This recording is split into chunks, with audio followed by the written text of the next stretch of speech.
একটি গাধাকে একটি পাথরের সঙ্গে বেঁধে নদীতে ছুড়ে ফেলা হয়েছিল।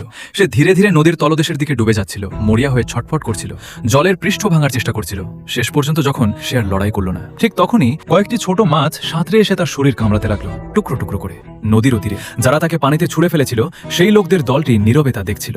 হঠাৎ কেউ একজন আমাকে ডুবে যেতে দেখলো। আমি তলিয়ে না যেতে বেপরোয়াভাবে ছটফট করলাম। তারা আমাকে সাহায্যের জন্য ডাকলো, কিন্তু আমি তাদের উপেক্ষা করলাম। আমি তাদের দিকে হাত নেড়ে বিদায় জানাতে জানাতে সামনে সাঁতার কাটতে থাকলাম। তারপর আমি পিছনে তাকালাম, দেখলাম এক বিশাল দানব তাকে গিলে ফেলতে যাচ্ছে। সে জেগে উঠলে আমি নিজেকে দানবটির পেটের ভেতরে দেখতে পেলাম। এই জায়গাটি স্যাঁতসেঁতে আর অন্ধকার ছিল, যেন তলহীন অন্ধকার গহ্বরে পড়ে আছি। অন্ধকারের মধ্যে একটি মাছ আমার দিকে সাঁতরে এলো। সেটি ছিল মানুষের মুখওয়ালা একটি মাছ। সেটি ধীরে ধীরে কাছে এলো।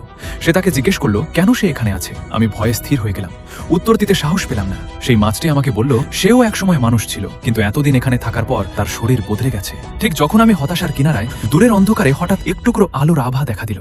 আমি বিন্দুমাত্র দ্বিধা না করে আলোর দিকে দৌড়ালাম। যখন শেষ প্রান্তে পৌঁছালাম, দেখলাম সেটা কি। বুঝলাম সেটা আমার বাবা। অবশেষে নিজেকে নিরাপদ মনে হলো। তারপর আমি তাকে শক্ত করে জড়িয়ে ধরলাম। একসাথে আমরা দানবটির বিশাল মুখ খুঁজে পেলাম, কিন্তু একটি সমস্যা ছিল, তার বাবা সাঁতার কাটতে পারতেন না।